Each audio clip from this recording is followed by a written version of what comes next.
The billionaire wasn't supposed to come back that night. Not after 15 years. Not to this house. But the moment he opened the door, something felt wrong. The place was supposed to be empty, locked, forgotten. Instead, there was a little girl sitting on the floor, eating rice from a red bowl like it was the only meal she had. She didn't look scared. She didn't run.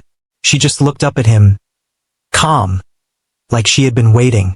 And then she said, "Daddy, you came back." His heart stopped, because he had never seen this child before. He never knew he had a daughter. So how did she know him? Who brought her here? And what happened to the woman who never told him the truth?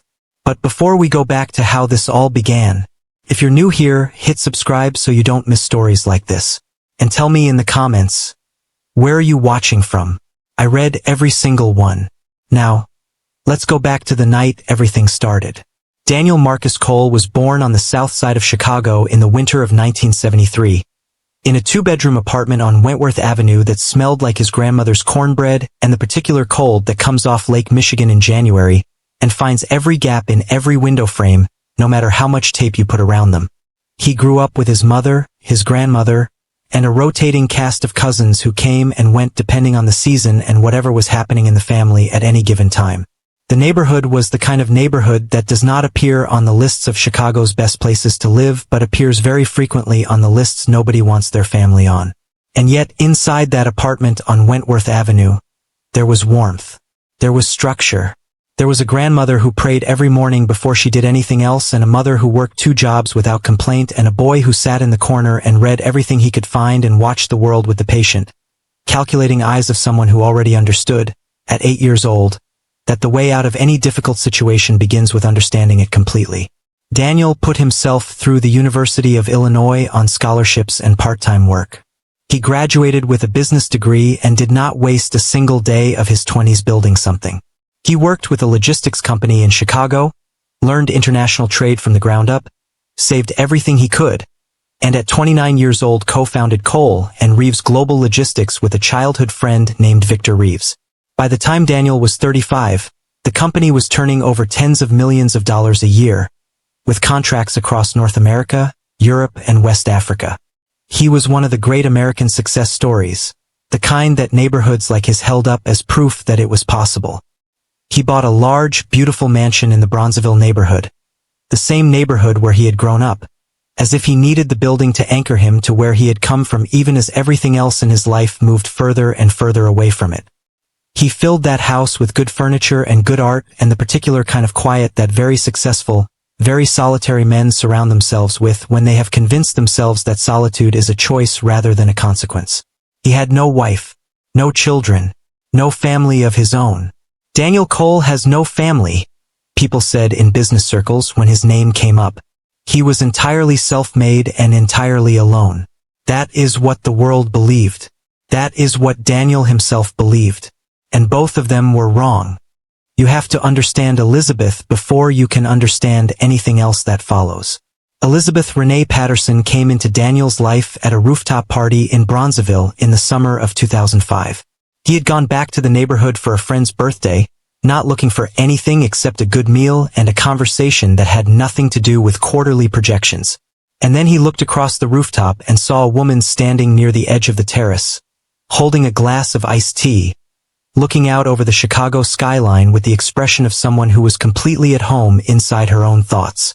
She was tall, with natural locks pinned up loosely, wearing a deep green dress that caught the evening light, and she was laughing at something her friend had said with a laugh that was completely unguarded and completely real, the kind of laugh that has no performance in it whatsoever. Daniel made his way across that rooftop. He never made it back to where he had been standing.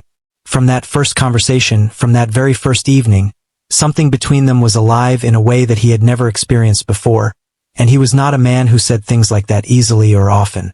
They were together for just under 2 years. They cooked together every Sunday morning in the kitchen of his Bronzeville mansion. They drove out to the Indiana dunes in the summer and sat on the beach until the sun went completely down. They argued the way two people argue when they respect each other's intelligence enough to genuinely push back. Elizabeth was a school counselor at a middle school in the Woodlawn neighborhood. She had a master's degree in psychology. She was sharp and funny and direct, and she did not allow Daniel the emotional distance that the rest of his world had always accepted from him. When he shut down, she called it out. When he disappeared into work, she pulled him back. She was, in the truest and most specific sense of the phrase, the one person in his life who made him feel that the empire he was building was not the most important thing about him. She made him feel that the man underneath all of it, the boy from Wentworth Avenue, the kid who read in the corner and watched the world, was more than enough. He had never felt that before. He did not know how to protect it, and that failure of protection would cost both of them more than either could have imagined. The deal that changed everything arrived in the spring of 2007. A major port authority in the Netherlands had opened a long-term logistics contract, and Cole and Reeves were perfectly positioned to win it. Victor pushed for it relentlessly. The numbers were transformational, the kind of numbers that would move their company from successful to generational. Daniel wrestled with it. He sat with Elizabeth one evening in the kitchen of the Bronzeville mansion, the same kitchen where, 15 years later, a little girl would be found eating alone on the floor, and he told her about Amsterdam. Elizabeth looked at him with those steady eyes and said, "I know you already know what you're going to do." She was not afraid. She trusted him. She gave him that trust openly, without conditions, without extracting a promise beyond the one he offered freely. He left for Amsterdam in April 2007 with a carry-on bag, a return ticket, and a promise. He meant the promise completely when he made it. He was certain of that. What happened to that promise, what was done to it, and by whom, is the dark engine that drives every single thing that follows. Daniel threw himself into the Amsterdam work the way he always threw himself into everything. Completely, without remainder. The deal negotiations were brutal and complex and ran 7 days a week. He was barely sleeping. He called Elizabeth when he could, which became less frequently as the weeks accelerated. He texted when he could not call. And in those early weeks she was still there, warm, patient, steady, the way she always was. But then something began to change. The calls went shorter. The texts arrived later and were returned less consistently. The distance between Chicago and Amsterdam began to feel like more than geography. Daniel told himself it was temporary. He told himself he would make it right when he came home. He told himself the deal was almost done and then everything would return to what it had been. He was wrong about all of it. But the wrongness was not entirely his fault. Because somewhere between Chicago and Amsterdam, in the infrastructure of the life he had trusted someone else to manage while he was away, something was being very quietly and very deliberately dismantled. And he did not know it. Not yet. But what he discovered next, when he finally came back to that house 15 years later, changed everything. Elizabeth discovered she was pregnant 3 weeks after Daniel left for Amsterdam. It was a Tuesday morning in May, quiet and overcast the way Chicago mornings are in early spring, and she sat at her kitchen table on South Cottage Grove Avenue for a very long time after the test result appeared, looking at the wall, feeling something move through her that was equal parts stunned joy and a kind of enormous, grounded calm. She was not afraid. She was moved. She was certain, in the way that some women are certain about the things that matter most, that this was right. She picked up her phone and called Daniel. He did not answer, which was not unusual. He was often in meetings at that hour. She left a voicemail asking him to call her back when he could. She kept her voice light. She did not tell him over a voicemail. She would tell him properly, when she could see his face or at least hear him respond. She set her phone down on the table beside her cooling coffee and pressed her hand flat against her stomach. And she waited. He called back 2 days later, sounding exhausted, apologizing for the delay, saying the negotiations were at a critical point. Elizabeth listened to the strain in his voice and made a quiet decision to wait until the pressure eased before she told him. She smiled into the phone and told him to take care of himself and that she loved him. She hung up and kept waiting. 3 weeks passed. Then 4. The calls became less frequent. Voicemails went unreturned for days at a time. Elizabeth gave birth to her daughter on a Tuesday in January of 2008, at the height of a Chicago winter, with her mother sitting beside the hospital bed holding her hand. She named the baby Zora Janelle Cole. Not Patterson. Cole. She gave the baby her father's last name without hesitation, without bitterness, without any condition attached to it, because Elizabeth Patterson was that kind of woman. Even in the middle of her pain, she was still orienting herself toward hope. She looked at her daughter's face. Those enormous dark eyes, that wide forehead, the exact set of Daniel's jaw reproduced in miniature, and she said quietly, "He is going to love you so much when he sees you." Her mother squeezed her hand and said nothing, because her mother had a feeling about how this story was going to go, and that feeling sat like a stone in her chest. The first year was manageable: maternity leave, her mother's help in the evenings, and Zora, who was a calm and watchful baby. But the financial pressure arrived almost immediately. Elizabeth's counselor salary was enough for one person. It was not enough for one person and an infant in a city that was getting more expensive by the month. She cut everything she could. She moved to a smaller apartment. She stretched every dollar as far as it would go. She got up every morning, dressed herself, fed Zora, and went to work. She did not complain. She did not break. But the truth was wearing on her in ways that only the people closest to her could see. As Zora grew, Elizabeth made a decision that would define the entire shape of her daughter's childhood. She decided never to speak of Daniel with anger. She decided not to fill Zora with resentment toward a man she had never met and whose reasons for his absence were still, in Elizabeth's heart, not fully understood. When Zora was old enough to ask questions, and she started asking early, Elizabeth would sit with her on the edge of the bed and look at her carefully and say, "Your father is a good man, baby. He just doesn't know yet." And Zora would nod with that serious, filing it away expression, as if she were building a case she intended to present one day. Those conversations in the small bedroom of that apartment on South Calumet Avenue were some of the most tender and heartbreaking moments of an ordinary life that you could imagine. A mother protecting the image of a man who had gone silent. A little girl growing up shaped entirely by love for someone she had never once seen. And ask yourself this: have you ever had to believe in someone who gave you no reason to? Have you ever had to hold a space open for a person who never showed up to fill it? Because Elizabeth did that every single day. And so, in her own small and extraordinary way, did Zora. By the time Zora was 5 years old, Elizabeth's health had begun to decline in the quiet, grinding way that stress and grief and overwork will eventually break a body that has been carrying too much for too long. She was tired in a way that sleep could not fix. She had headaches that sat behind her eyes all day. Her appetite came and went without warning. She told herself it was the job, the winter, the accumulated weight of doing everything alone for 5 years on a salary that never quite stretched far enough. She told herself she just needed rest she could not afford to take. But her mother noticed. And a mother who has known her daughter's body and spirit for over 30 years notices things that the daughter herself has learned to overlook. In the spring of 2014, Elizabeth received a diagnosis of an autoimmune condition, manageable with medication, but requiring monitoring, reduced stress, and a level of consistent self-care that her life, as currently structured, made nearly impossible to sustain. The medication was expensive. The monitoring appointments were frequent.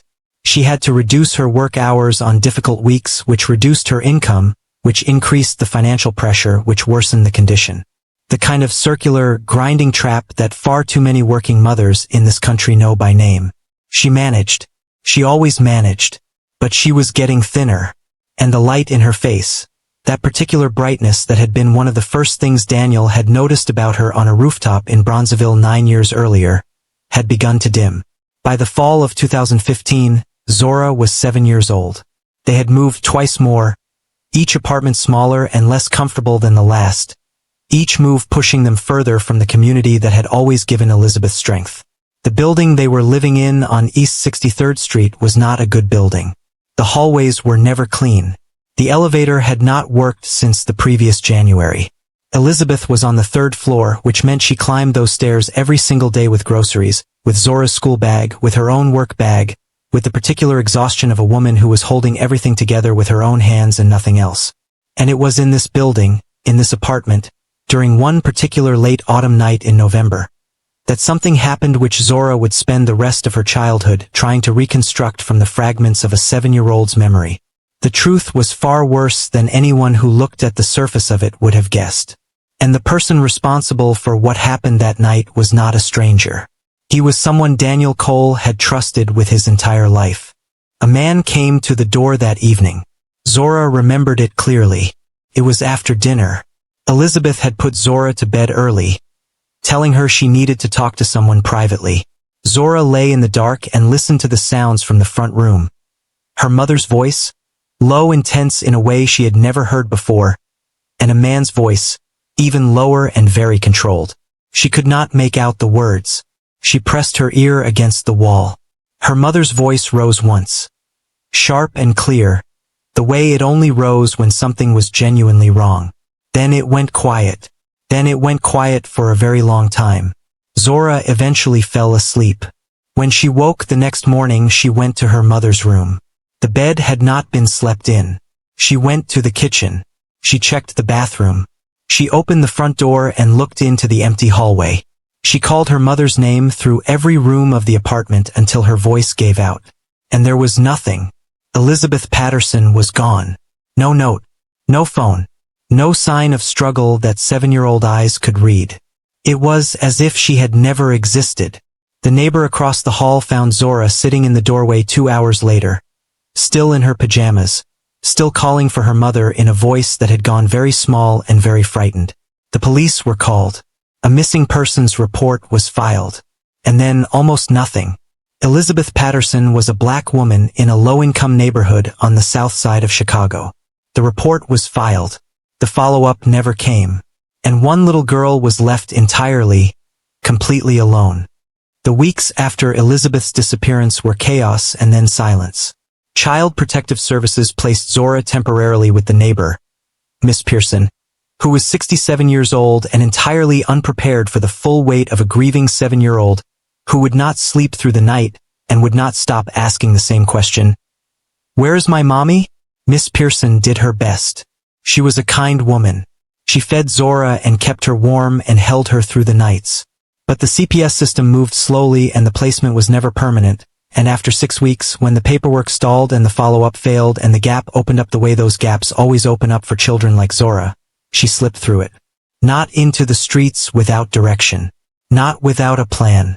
Because Zora Cole was, from the very beginning, her father's daughter in ways that neither of them yet knew. She had a destination. She had always had a destination. She just had not known, until now, that it was time to go there. Zora had heard her mother say Daniel Cole's name since before she could form complete sentences. She had heard it in prayers, in lullabies, in quiet moments on the couch late at night when Elizabeth thought Zora was asleep and would look at the photograph, the one she kept inside the cover of her journal, and speak to it in a low, private voice. She had heard her mother mention the house. The big house in Bronzeville where Daniel had lived. They had walked past it once, when Zora was 4, coming back from the park on a Sunday afternoon. Elizabeth had stopped in front of the iron gate and stood looking at the house for a long moment. She had said almost to herself, that was his house. That was where he lived when he was here. 4-year-old Zora had looked at that gate, those overgrown oak trees, that long cracked driveway, and had filed every detail away with the careful seriousness of a child who already understood, without being told, that this information mattered. She had noted the street name. She had noted the shape of the gate. She had noted the way the house sat back from the road, dark and patient, as if it were also waiting for something. Zora made her way across the south side over 11 days, on foot, by bus when she could manage it without drawing attention, by the fierce and absolute navigation of a child who had one purpose and nothing left to lose. She found food where she could. She slept where she could. She did not stop moving. She arrived at the gate on a Thursday evening in early December, when the temperature had dropped to the mid-20s and the sky was the color of old pewter. The gate was not locked. She pushed it open and walked up the cracked driveway and found a broken window at the back of the house. She climbed through it. She found an old blanket in a hall closet. She found water from a kitchen pipe that still had pressure. She found, in a cabinet that had been overlooked when the house was cleared years ago, 3 cans of food, a box of crackers, and a small bag of rice. She made herself a space in the back corner of the kitchen. She settled in. She talked to herself in the dark, the way she always had when the world felt too large. She talked to her mother. She talked to the man in the photograph, the one she had memorized so completely that she could see his face with her eyes closed. "I'm here, Daddy," she whispered in the dark of that cold kitchen. "I'm in your house. I'm waiting." And the question that will keep returning to you as this story moves forward is the one that is almost too tender to ask. How did a 9-year-old girl know, with the kind of certainty that does not need explanation, that he would eventually come back to this exact place? How did she know? And the answer, when you understand it fully, is going to stay with you for a long time. Daniel did not sleep that night.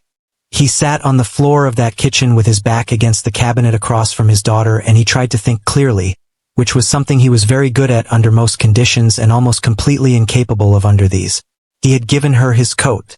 He had gone back to his car and brought in a bottle of water and a protein bar from the glove compartment, the only food he had, and then called his assistant and asked her to have something warm delivered to this address immediately, please, without questions.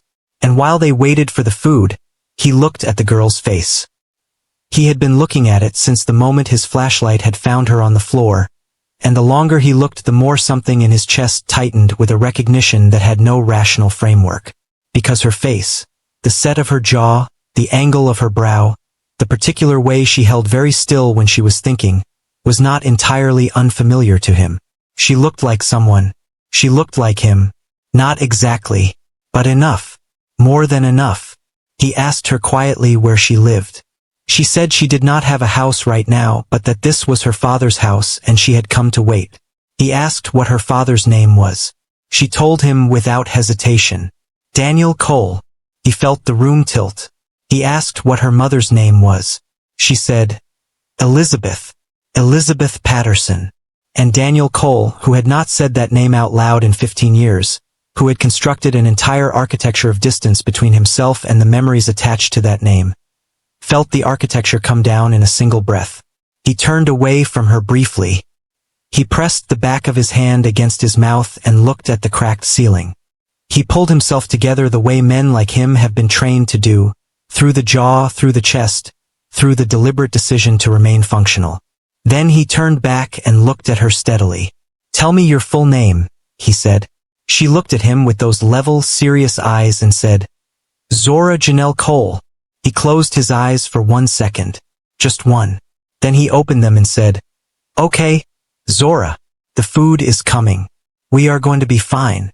When Zora was fed and had fallen asleep on a folded blanket in the corner of the kitchen, Daniel moved through the dark house with his phone flashlight.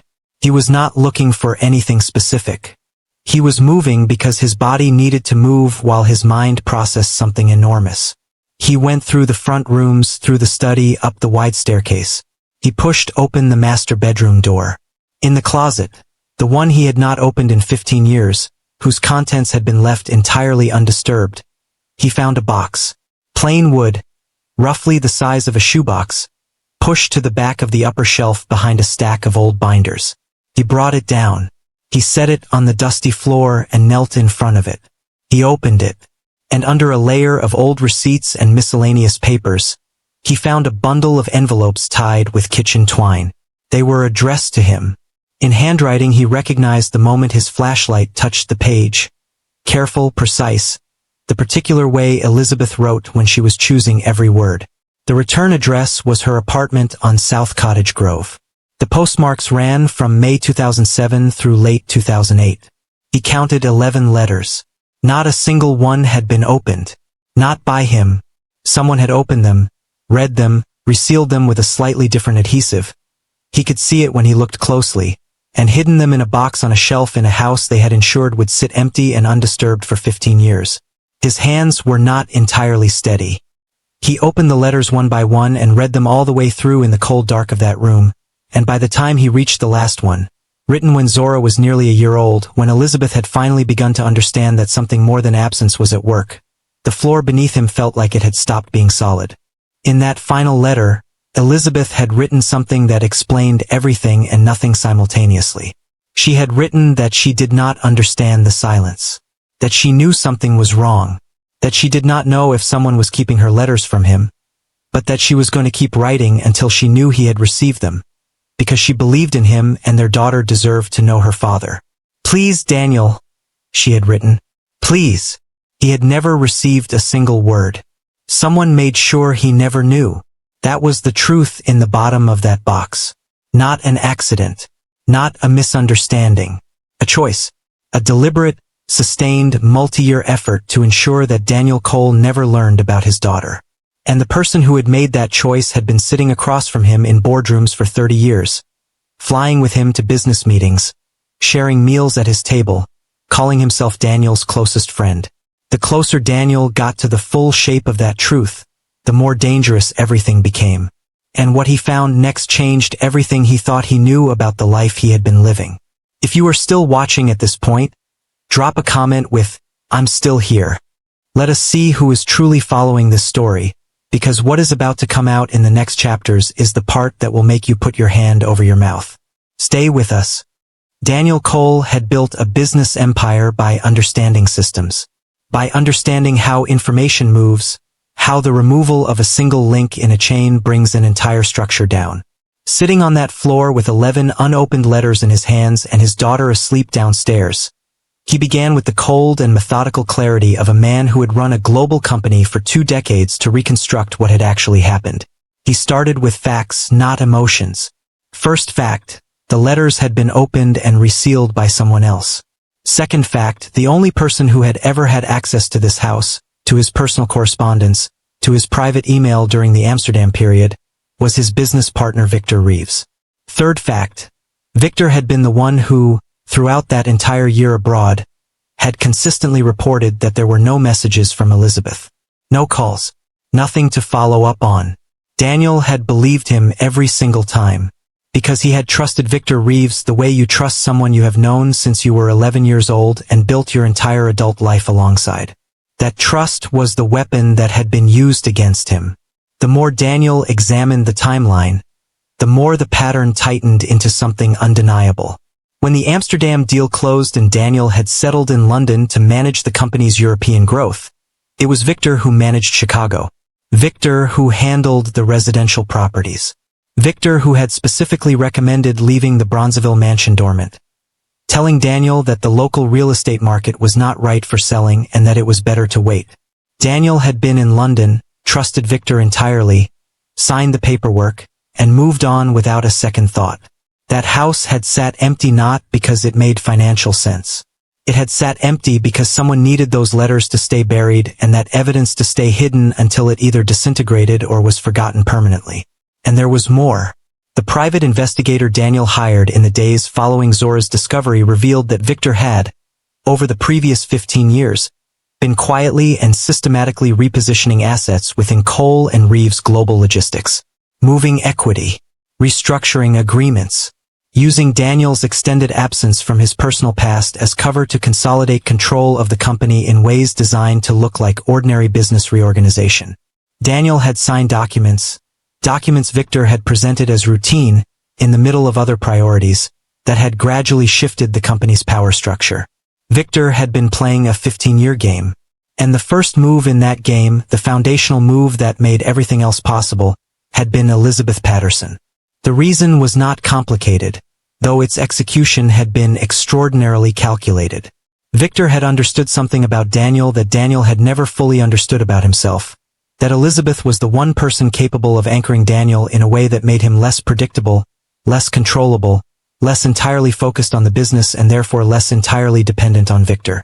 A man like Victor Reeves, whose entire identity was constructed around being the most indispensable person in Daniel Cole's life, could not survive that kind of competition. Elizabeth made Daniel feel that the empire was not the point of his life but merely a part of it. And that was, to Victor, the most threatening thing imaginable. So he had done what men who operate from that particular combination of jealousy and calculation always do. He had removed the threat quietly, systematically, and without leaving any trace that Daniel, from a distance of 4,000 miles, could have detected. He had blocked the calls. He had intercepted the letters. He had managed the silence with the same precision he brought to everything else. And for 15 years it had worked perfectly. Until a 9-year-old girl climbed through a broken window and sat down on a kitchen floor with a bowl of rice. Over the days that followed Daniel's discovery, as he arranged for Zora to be properly housed and cared for and began the legal process of establishing guardianship. He learned that she had a great deal more to say than he had yet given her room to say. Zora Cole was 9 years old and she had a child's memory of everything that had happened, which is to say it was at once fragmentary and startlingly precise. Children that age do not remember conversations word for word, but they remember atmosphere. They remember fear. They remember the specific way a room feels when the adults in it are frightened, and they remember faces, and they remember the moments that made their bodies go cold in a way that no warmth afterward ever entirely fixes. Zora remembered all of it. She had been carrying it alone for 2 years, in the dark of doorways and shelter corners and the cold kitchen of an abandoned house, and now that there was someone to tell, now that the person she had always believed would eventually come had actually arrived.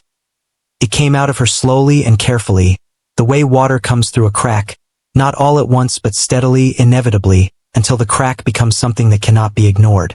She told Daniel about the man who had come to the apartment on East 63rd Street on the night her mother disappeared. She described him the way children describe things they have been turning over in their minds for a long time. Slowly, with long pauses, but with specific and unshakable details. He was tall, she said. He was wearing a good coat, gray, well-made, the kind of coat that cost money. She had never seen him before, but her mother had clearly known who he was, because Elizabeth had gone to the door and looked through the peephole before opening it, and her whole body had changed before she turned the handle. He had not shouted. Zora remembered that specifically. He had not raised his voice, but the conversation had been frightening in the quiet way that is worse than shouting, the way that tells a child something serious is happening that the adults are trying to keep contained. Her mother's voice had risen once and then dropped into a very low, very controlled register. The voice Elizabeth used only when she considered a situation genuinely dangerous. Then a long silence. Then the sound of the door closing. Then nothing. The gray coat Victor Reeves was known for wearing. The good gray coat that Daniel had seen on the man hundreds of times over 30 years of friendship. Fit the description his 9-year-old daughter was giving him with a precision that made his jaw tighten and his eyes go very still. But there was something else. Something smaller and more specific that landed harder than anything else Zora said. She told him that before the man came that night, her mother had received a phone call.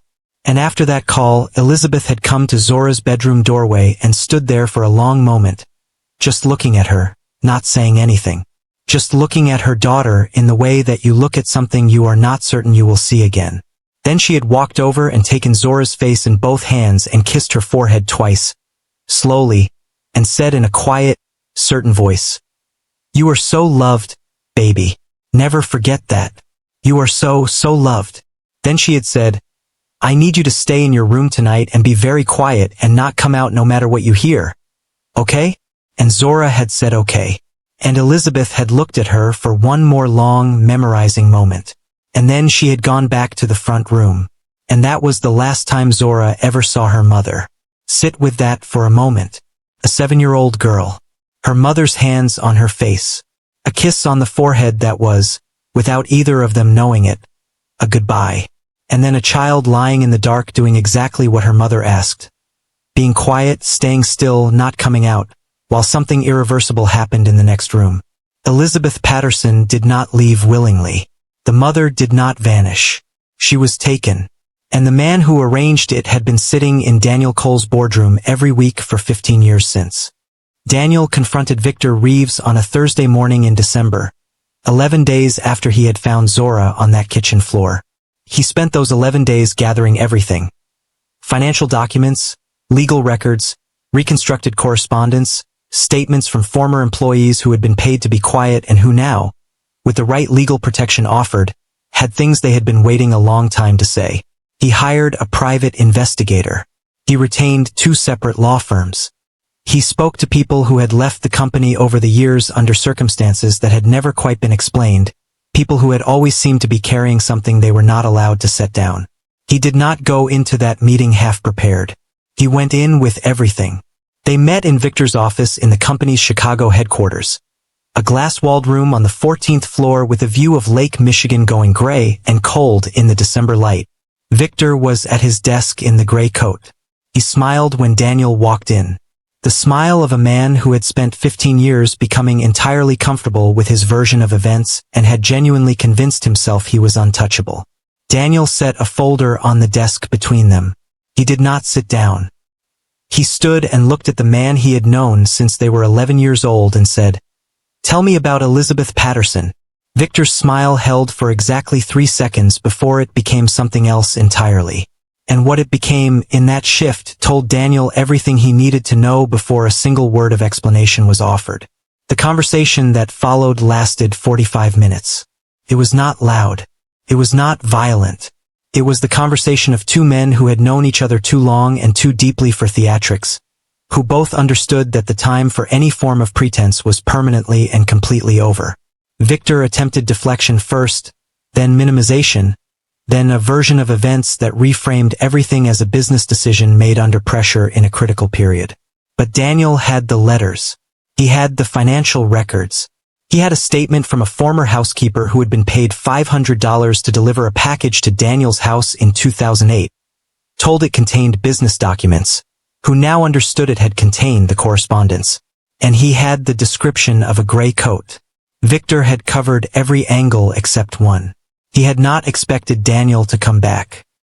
He had not expected the house to be anything other than an empty building on a side street that would eventually be sold quietly and become something else. He had not expected Zora.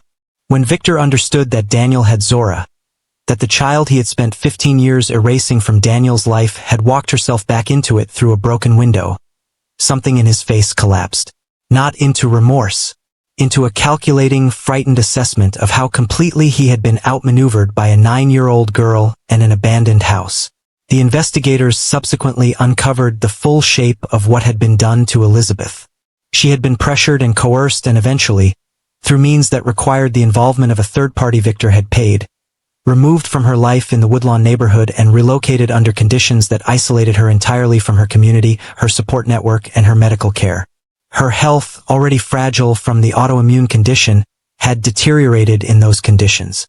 She had died in a facility downstate in the spring of 2017, 8 years after the night Zora had last seen her face.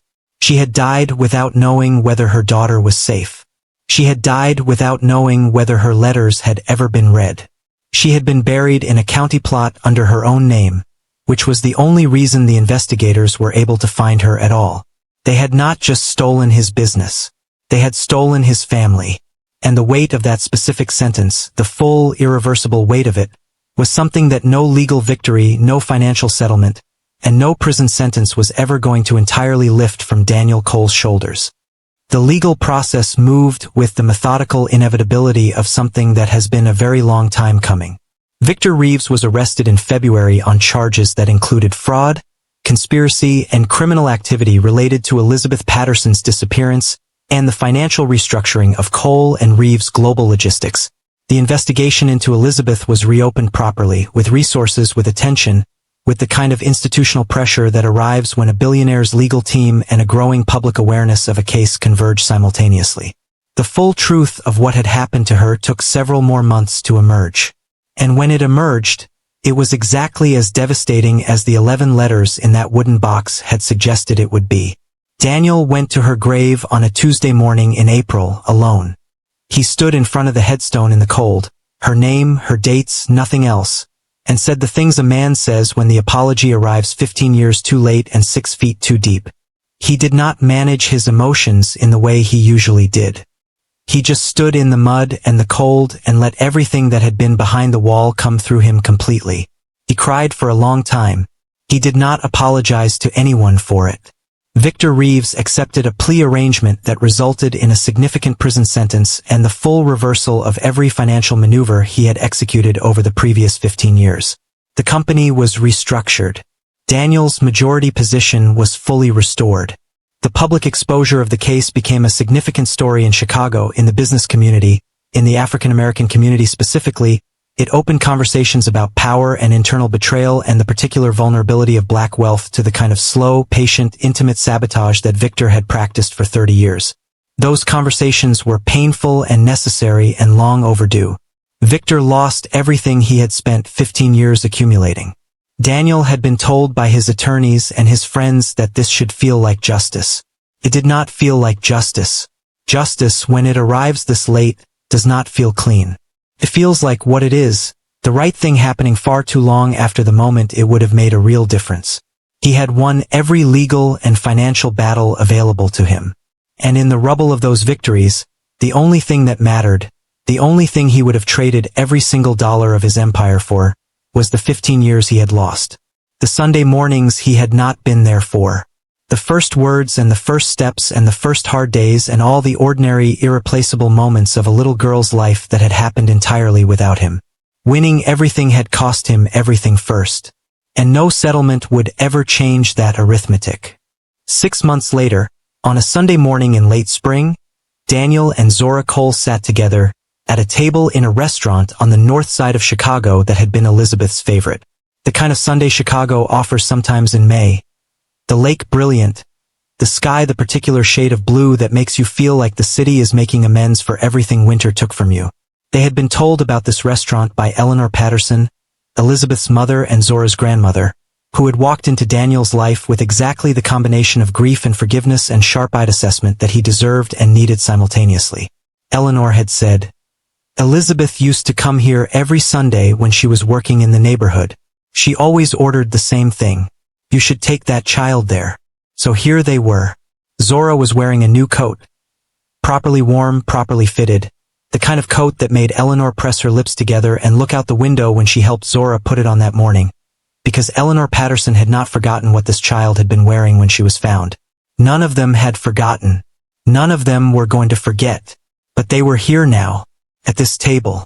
On this Sunday morning. In this light. And that was not nothing. That was, in fact, everything. Zora was eating with the focused, serious attention that Daniel had noticed she brought to every meal. He had come to understand that it was not just hunger and not just manners. It was the habit of a child who had spent enough time uncertain about the next meal to take nothing for granted. He was going to spend the rest of his life making sure she never felt that uncertainty again. He watched her cut her food carefully and look up occasionally and look back down, and hum something quietly while she ate, which Eleanor had told him was something Elizabeth used to do. He watched her and thought about all the Sunday mornings of the past 9 years that had existed without him in them. All the mornings Elizabeth had sat in this kind of light and looked across a table at this daughter and loved her with everything she had. He had not been there for any of those mornings. He could not recover them. But he was here now. That was a thing that was true. He was here now and he intended to remain here. Zora looked up and caught him watching her. She held his gaze for a moment. Then she went back to her food. Then she looked up again and said, "You're doing the face." He asked which face. She said, "The thinking too much face. Grandma Eleanor makes it too." He considered that. He said, "Maybe it runs in the family." She looked at him for a long moment with an expression far older than 9 years old, and then the corner of her mouth moved, just barely, just carefully, into something that was the beginning of a smile. Not a full smile, considered one. The smile of a child who has decided, after everything, to trust. It was the most important smile he had ever seen in his life. He came back for a house, an asset on a balance sheet. Something to assess and dispose of cleanly so the last unresolved piece of his past could be put to rest. Instead he found the only thing that had ever mattered. He found a daughter who had waited for him with a faith he had done nothing to deserve and a grace that broke his heart completely. He found the evidence of a woman who had loved him with a dignity that outlasted everything done to destroy it. And he found, sitting on a kitchen floor in torn clothes eating rice from a red bowl, the family he had never known he had. Every Sunday morning for the rest of his life, he intended to show up for it. Every single one. And now, before we close, we want to ask you something directly.